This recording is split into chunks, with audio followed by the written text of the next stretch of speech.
August 2న PM Kisan నిధులు విడుదల. ఉత్తరప్రదేశ్లోని వారణాసిలో నిధులు విడుదల చేస్తున్న ప్రధాని మోడీ సుమారు 9.7 కోట్ల మంది రైతుల ఖాతాల్లో 2,000 రూపాయల చొప్పున జమ. 5,000 కోట్ల ఫసల్ బీమా బకాయిలు కూడా విడుదల. వ్యవసాయ రైతులకు పెట్టుబడి సాయం కింద కేంద్ర ప్రభుత్వం పీఎం కిసాన్ పథకం కింద అందిస్తున్న నిధులను ఆగస్టు 2వ తేదీన విడుదల చేయనుంది. ఉత్తరప్రదేశ్లోని వారణాసిలో జరిగే ఈ కార్యక్రమంలో ప్రధాని మోడీ గారి చేతుల మీదుగా నిధులైతే విడుదల కార్యక్రమం జరుగుతుంది.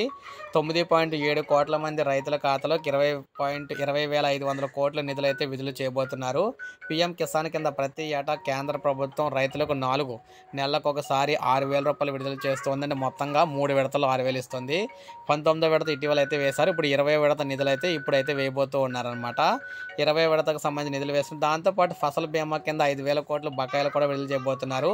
దేశవ్యాప్తంగా సకాలంలో పరిహారం అందేలా అనేక చర్యలు తీసుకున్నప్పటికీ ప్రధానమంత్రి ఫసల్ బీమా యోజన కింద బీమా సంస్థల రైతులకు అయితే డబ్బులు అయితే చెల్లించాలన్నమాట. బకాయిలు అయితే ఉండిపోయి అవి కూడా చేస్తున్నారు. అందువల్ల డబల్ ధమాకా అనమాట. పీఎం కిసాన్ రైతులకు అయితే డబల్ ధమాకా అయితే ఒకేసారి అయితే డబ్బులు అయితే వేయబోతున్నారు అనమాట. సో ఇది మనకు అప్డేట్. ఒక లైక్ చేయండి, సబ్స్క్రైబ్ చేసుకోవద్దు. మన ఛానల్ సబ్స్క్రైబ్ చేసుకోండి.